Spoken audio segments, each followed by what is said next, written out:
আপনাদের সবাইকে স্বাগতম জানাচ্ছি। আমি জাহিদ। আশা করছি আপনারা সবাই ভালো আছেন, ভালোর দলে আছেন। বাংলাদেশের সময় এখন ঘড়িতে ঠিক রাত ১০টা। আশা করছি আপনারা সবাই সারাদিন কর্মব্যস্ততা শেষে ফিরেছেন ঘরে। অনেকে হয়তো রাস্তায় আছেন, আবার অনেকেই হয়তো ট্রাফিক জ্যামে আটকে আছেন। অনেকে হয়তো কোথাও যাচ্ছেন, যাত্রাপথে শুনছেন আমাদেরকে। সবার জন্য অনেক অনেক শুভকামনা রইল। আশা করছি প্রথম থেকে শেষ পর্যন্ত আজকের এপিসোডটা শুনবেন। আপনারা সবাই আফ্রিকার ঘটনা শুনতে পছন্দ করেন আমি জানি। আর আমরাও চেষ্টা করি কিছু কিছু আফ্রিকার ঘটনা রাখতে, এবং সেগুলো যে সবসময় পাওয়া যায় তাই না, মানে সেটা না। আমি কি মানে আপনাদের বাংলাদেশে যারা আফ্রিকায় কোনো দেশে থাকেন তাদের সংখ্যাটা আসলে খুব নিম্নমানের, বা ইউরোপিয়ান নর্থ আমেরিকার মতো বেশি না। তারপরেও আমরা চেষ্টা করছি যে ঘটনাগুলো সংগ্রহ করতে, আপনাদের যদি জানা থাকে কারণ আমাদের আফ্রিকার ঘটনা সবচেয়ে বেশি জনপ্রিয়। আর সে হচ্ছে মিডিল ইস্ট থেকে, কারণ মিডিল ইস্টে ওইখানে যারা আফ্রিকার কাজ করেন আমাদের বাঙালি ভাই বোনেদের সাথে তারা বিভিন্ন ঘটনা শেয়ার করেন, এবং তখন তারা আমাদের বাঙালি ভাই বোনেরা আবার সেই ঘটনাগুলো আমাদেরকে পাঠিয়ে দেন। মানে আমি মেহেদি কথা বলছি, তিনি পাঠিয়েছেন। আর কিছু মানুষ আছেন আফ্রিকার বিভিন্ন দেশে বাস করেন, এবং তারা সেখানকার থেকে সমস্ত ঘটনা শুনেছেন। সেই ঘটনাগুলো তারা আমাদের সাথে শেয়ার করেন, এবং আমরা তখন আপনাদের সামনে নিয়ে আসি। তো আর যেটা মনে হয় যে আপনাদের কাছ থেকে যারা শুনেছেন তাদের কাছেও যদি এরকম কোনো ঘটনা থাকে অবশ্যই আমাদেরকে লিখে পাঠিয়েন। আমাদের ঠিকানা হচ্ছে email.com। আমাদের ফেসবুক পেজে পাঠাতে পারেন, লিঙ্ক ভিডিও ডিসক্রিপশন বক্সে। আপনার জীবনে ঘটে যাওয়া বা আপনার জানা সেই ঘটনা লিখে পাঠিয়ে দিন আমাদেরকে। আপনারা সবাই জানেন এই মাত্র তো ফিরে আসলাম। একটা দিন আগেই আপনাদের বার্থডে ছিল, এবং আমরা 6 বছর পূর্ণ করলাম, এবং 6 বছর আমাদের শুভকামনা জানিয়ে বাংলাদেশের বিভিন্ন প্রান্ত থেকে অসংখ্য মানুষ সেজন্য আমাদের কৃতজ্ঞতা জানাই। আমাদের ধন্যবাদ যারা এই ব্যর্থে উপলব্ধ হয়েছেন বা বিভিন্ন সময় আমাদের সাবস্ক্রাইব করেছেন, আমাদের পেজকে ফলো করেছেন। সবার জন্য শুভকামনা রইল। তবে আপনাদের জন্য একটা দুঃখের নিউজ, ইউটিউব আমাদের চ্যানেলটিকে সাবস্ক্রাইব করে দিয়েছে। নতুন চ্যানেল নিজেটা এটাকে সাবস্ক্রাইব করবেন।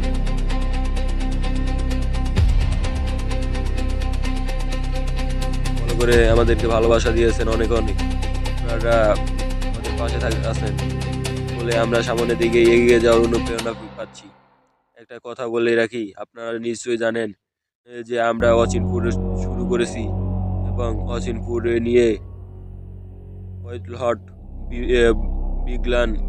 তো এটা সবার যেটা করতে সেটা হয়, আমরা আসলে চাই যে আপনাদেরকে আরো বেশি ডিস্ট্রিবিউশন করার জন্য করতে, আপনাদের সাথে দেখা করতে, বিভিন্ন জায়গায় বিভিন্ন ইনস্টিটিউট করতে। সেজন্য অনেক দূরে যারা পার্টিসিপেট করতে চান বা ঘটনা পাঠাতে চান, শুধু এই একটা জিনিস মাথায় রাখবেন, আপনি যে ঘটনাটা পাঠাবেন সে ঘটনাটা আপনার বন্ধুর সাথে ঘুরতে গিয়ে ঘটেছিল, এক্সপিরিয়েন্স করেছেন, অথবা আপনি আসলে আপনার বন্ধুর কাছ থেকে শুনেছেন ঘটনাটি, আপনার সাথে শেয়ার করেছেন। বন্ধু রিলেটিভের ঘটনার মধ্যে বন্ধু থাকলে খুব ভালো, যদি না থাকে লিস্ট ঘটনা শোনার জন্য নিতে হবে আপনার বন্ধুর কাছ থেকে। মজার ব্যাপার হচ্ছে আপনার কাছে যে ধরনের ঘটনা আছে তার বেশিরভাগই আপনারা সংগ্রহ করছেন কোনো বন্ধু বা বান্ধবের কাছ থেকে। সুতরাং এই ঘটনাগুলো কোনোভাবেই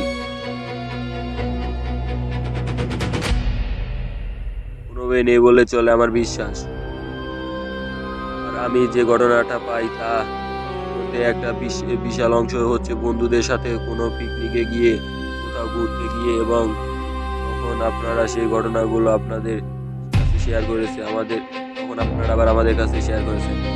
আমি সবসময় বলবো যে মানে আপনারা দয়া করে এআই দিয়ে লেখা কোনো স্টোরি বা ঘটনা আমাদেরকে লিখে পাঠাবেন না। এটা আমার একবারেই ভালো লাগে না, কারণ এই ঘটনাগুলো বাস্তব কোনো ঘটনা হয় না। বলবো কেউ এআই দিয়ে কোনো ঘটনা লিখে পাঠাবেন না। তারা ভাবছেন অনেকেই যে কোনো আমাদের স্টোরি বৃষ্টি হচ্ছে না, তারা একটা রিজন এটা হতে পারে, তো এটা একটু মাথায় রাখবেন। আর আজকের যে ঘটনাগুলো প্রথম থেকে শেষ পর্যন্ত শুনবেন। মোট 4টি ঘটনা আজকে আমাদের সাথে শোনাচ্ছেন। আশা করি প্রথম থেকে শেষ পর্যন্ত আমাদের সঙ্গে থাকবেন আপনারা।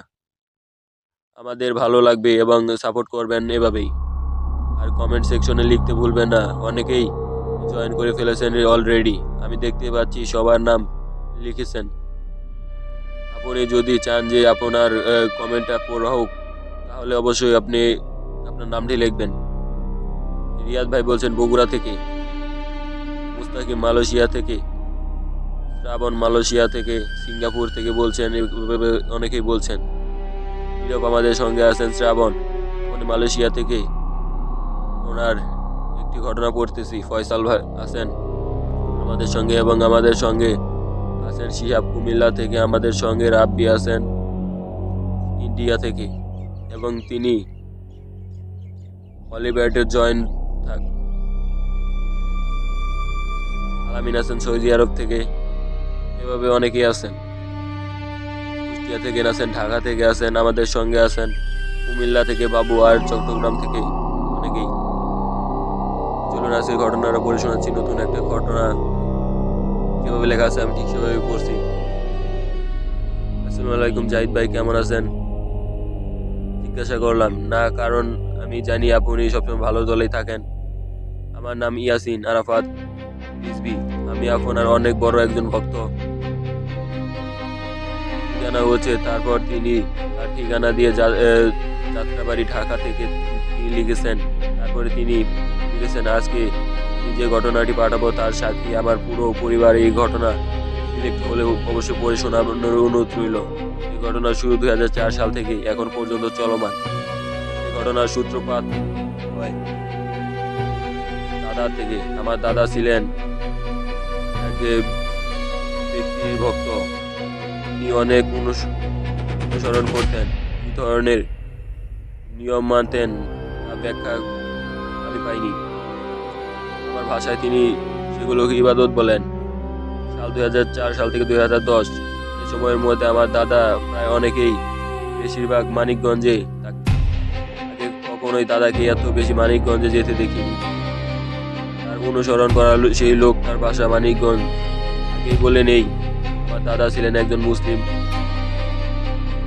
সাল 2011 14 সেপ্টেম্বর এই দিন থেকে দাদার আচরণ কিছু পরিবর্তন দেখা যায়। প্রতিদিন রাতে একটা ঘরে দিকে দাদা তার ঘরের ভেতর ঢুকে পড়ে ঘরে দরজা লাগিয়ে কিছু সব নিয়ম পালন করতেন। আগে কখনো দেখিনি। এখন মনে প্রশ্ন হতো আমার, কিভাবে দেখলাম তার উপর কিছু কারণে আমার সন্দেহ। তাই আমরা তার ঘরে একটা ছোট্ট ছিদ্র করেছিলাম তাকে দেখার জন্য। তারপর দিন রাতে আমরা ঘরের দরজায় ওই ছিদ্র দিয়ে মুখটা দিয়ে, তারপর আমরা যা দেখি তা তো আপনাকে বলতে পারলাম না। ওকে দেওয়ার পর দাদা পুরো চোখ কালো, এবং তিনি কালো কাপড় পরিধান করে আছেন। বিশেষ করে কিছু রীতি পালন করছেন।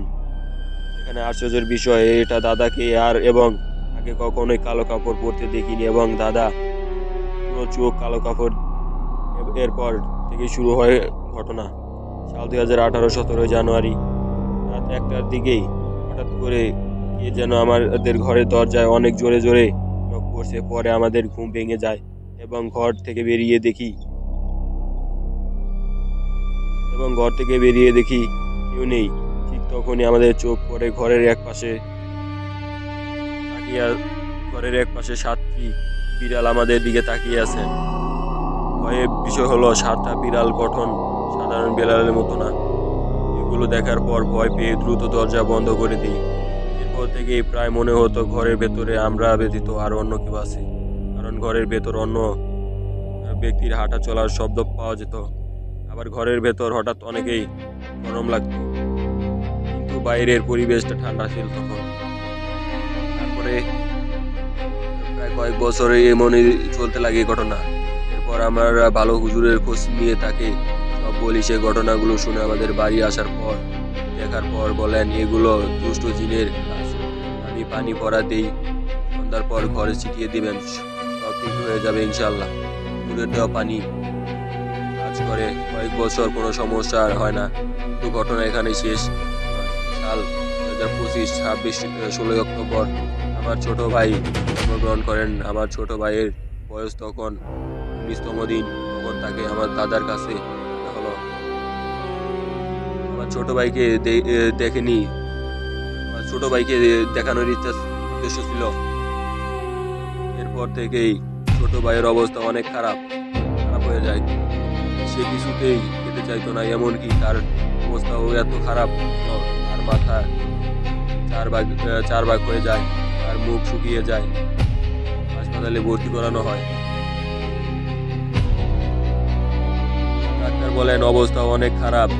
ডাক্তারের চিকিৎসা কোনো উন্নতি হলো না। পরবর্তীতে আমার ছোট ভাইকে হুজুরের চিকিৎসা করানো হয়। আমার ছোট ভাই আগের তুলনায় আল্লাহর রহমতে অনেকটাই সুস্থ হয়ে ওঠে। আলহামদুলিল্লাহ। চিকিৎসা শেষে হুজুর বলেন এটা কোনো দুষ্ট জিনের কাজ।